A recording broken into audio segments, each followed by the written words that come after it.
الحمدللہ رب العالمین والصلاة والسلام علی رسول الکریم اما بعد فاعوذ باللہ من الشیطان الرجیم بسم اللہ الرحمن الرحیم وعن ابی دردہ قال قال رسول اللہ صلی اللہ علیہ وسلم ان اللہ تعالی یقول انا اللہ لا الہ الا انا مالک الملوک و مالک الملوک قلوب الملوک فی یدی و ان العباد اذا اطاعونی حولت قلوب ملوکہم علیہم بالرحمت والرافت و ان العباد اذا عصونی حولت قلوبہم بالسخطۃ والنقمة فساہوہم سوء العذاب فلا تشغلوا انفسکم بالدعاء علی الملوک ولكن اشغلوا انفسکم بالذکر وتضروا کی اکفیکم ملوککم رواہ ابو نعیم فی الحلیہ صدق اللہ و صدق الرسول الکریم۔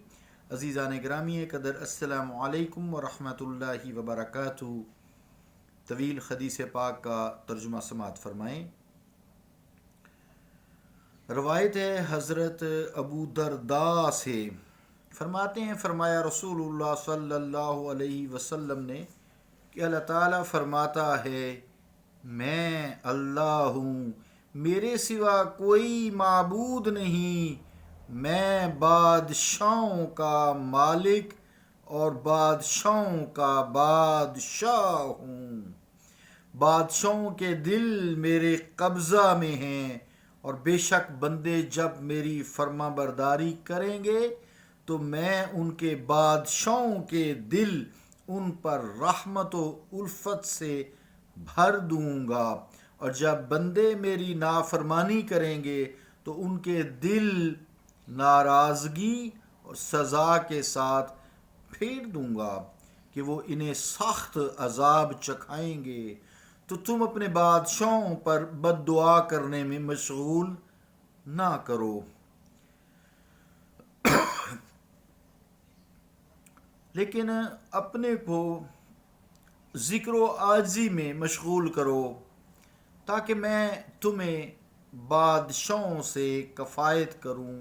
ابو نعیم حلیہ۔ عزیزان گرامی قدر، حدیث پاک کا نور بہت ہے، جس سے گھر سے لے کے ایک ملک میں سکون مل جاتا ہے کہ جب انسان اپنے حاکم کی اطاعت کرتا ہے، اور اس اطاعت کرنے میں اللہ کی اطاعت ہوتی ہے اور اپنے آپ کو درست کرتا ہے، تو اس پر ایسے حاکم اللہ تعالیٰ لگاتا ہے جو اس پر رحمت و رافت کرتے ہیں۔ اور اگر انسان اللہ تعالیٰ کی نافرمانی کرتا ہے تو اللہ تعالیٰ ان پہ بادشاہ ایسے مسلط کر دیتا ہے جو ان پر ظلم کرتے ہیں، ان کو پیس کے رکھ دیتے ہیں۔ اور پھر بھی کہا کہ تم ان کے لیے بد دعا نہ کرو، کیونکہ میں ان بادشاہوں کا بادشاہ میں نے بھیجے ہیں، تم بلکہ اپنے دلوں کو ذکر الہی میں مشغول کرو تاکہ میں تمہارے بادشاہوں کے دل پھیر دوں۔ تو عزیزان گرامی قدر، بعض شاعرین نے فرمایا کہ مالک کے بعد ملک فرمانے میں اعلیٰ کی طرف ترقی ہے۔ حدیث پاک میں مالک کے بعد ملک فرمانے میں اعلیٰ کی طرف ترقی ہے، کیونکہ مالک سے ملک یعنی جو بادشاہ ہے، ملک جسے کہتے ہیں، مالک سے ملک جسے کہتے ہیں، ملک ملک نہیں، ملک یعنی بادشاہ، ملک کہتے ہیں عربی میں بادشاہ کو۔ تو بادشاہ قوی ہے، بادشاہ کی چونکہ حکومت ہوتی ہے، مالک کی حکومت نہیں ہوتی، بادشاہ کی حکومت ہوتی ہے، اس کے انڈر رعایا ہوتی ہے، تو مالک کی حکومت نہیں ہوتی، ٹھیک ہے نا، بادشاہ کی حکومت ہوتی ہے، ملک کی حکومت ہوتی ہے۔ نیز جو مالک ہے ہر چیز کا ہوتا ہے، مگر بادشاہ انسانوں کا بادشاہ ہوتا ہے۔ اللہ رب العالمین بادشاہوں کا بادشاہ ہے کیونکہ وہی بھیجنے والا ہے، مگر حق یہ ہے کہ یہاں اعلیٰ سے نزول ہے، بادشاہ سے مالک کا قبضہ زیادہ ہوتا ہے۔ بادشاہ جو ہے نا، قبضہ ہوتا ہے نا ایک چیز کا. جو زمینیں دیکھیں ہماری یہاں کتنی ہیں ملک میں، سب لوگوں کی پلازے ہیں، لیکن قبضہ بادشاہی کا ہے. جسے چاہتے ہیں گرا دیتے ہیں، جسے چاہتے ہیں اجازت دے دیتے ہیں، وائیولیشن کی بھی اجازت دے دیتے ہیں. بل آگے آپ ساری باتیں سمجھ لیتے ہیں. تو رب تعالیٰ اس لیے فرماتا ہے مالک یوم الدین، مالک یوم الدین، اور فرماتا ہے قل اللہم مالک الملک. وہ روز جزا کا مالک یوم الدین، وہ روز جزا کا مالک ہے. اور قل اللہم مالک الملک، اے مصطفیٰ فرما دیجئے کہ میں بادشاہوں کا بادشاہ ہوں، میں کائنات کا بادشاہ ہوں، مالک ہوں. تو مطلب یہ ہے کہ میں بادشاہوں کے ظاہر اور باطن کا بادشاہ ہوں اور میں ہی مالک ہوں.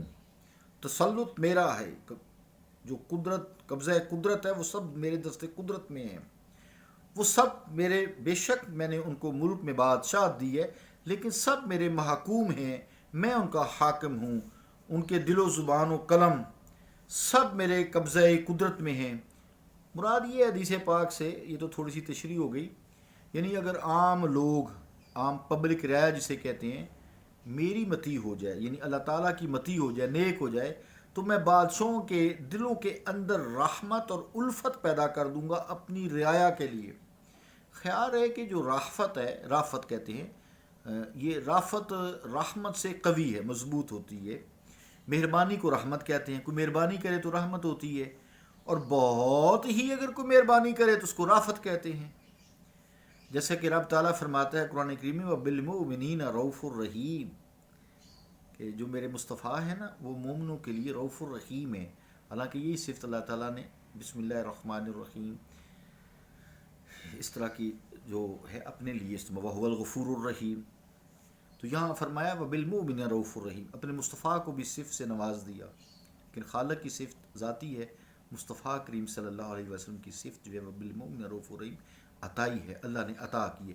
یہ بھی ساتھ ساتھ خیال ہے نا کہ پھر دل جو ہے فتنہ میں نہیں ڈلتا، شیطان جگہ نہیں بناتا.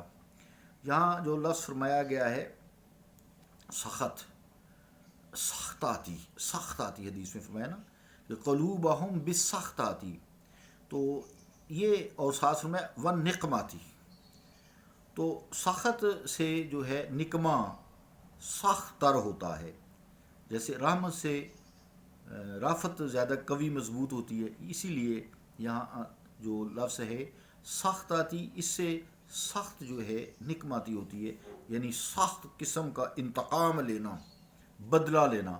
تو معلوم ہوا کہ بادشاہوں کو سختی جو ہوتی ہے، بادشاہوں کی سختی رعایا پہ، قوم پر، یہ ہمارے اعمال کا نتیجہ ہوا کرتا ہے.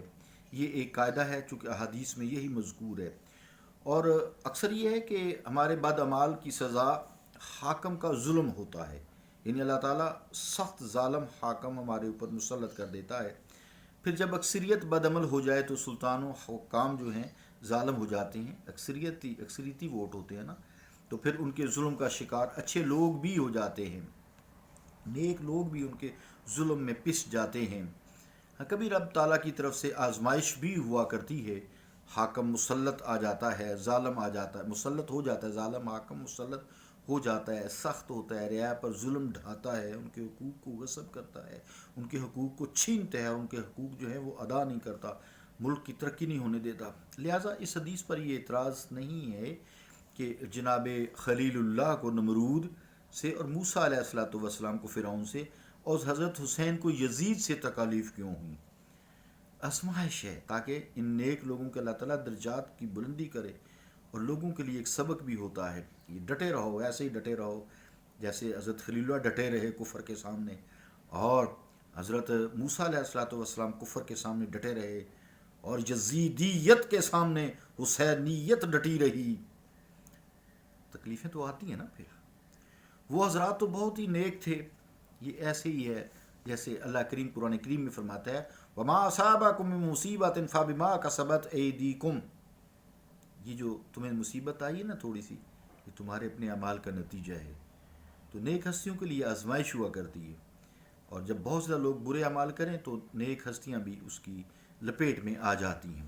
عزیزان گرامی قدر، مراد یہ ہے کہ ظالم بادشاہوں کی رعایا کو جو حکم ہے آخر حدیث میں کہ ظالم بادشاہ ہے تو اس کی معزولی یا اس کی موت کی بد دعا نہ کرو، نہ، اپنے اعمال درست کرو۔ جو حکام ہیں تم پر نرم ہو جائیں گے، ان کے لیے دعا کرو، خود نیک بنو، ان کے لیے بد دعا منع ہے۔ عزیزان کرامی قدر، گھر میں بیٹھ کے رعایا کے لیے، حاکم کے لیے بد دعا منع ہے، تو یہ جلسے، جلوس، ہڑتالیں، دھرنے، توڑ پھوڑ، لوگوں کو گروہ بنا کے، تو معافی کے ساتھ اللہ کہہ رہے ہیں، رسول کریم صلی اللہ علیہ وسلم کہہ رہے ہیں کہ بد دعا بھی نہ کرو، اپنے اعمال درست کرو۔ اللہ رب العالمین ہمیں معاف فرمائے، ہمیں اپنے اعمال کو درست کرنے کی توفیق عطا فرمائے۔ صلی اللہ تعالی علی رسول خیر خلقہ محمد وعلی آلہ وصحابہ اجمعین برحمتک یا ارحم الراحمین۔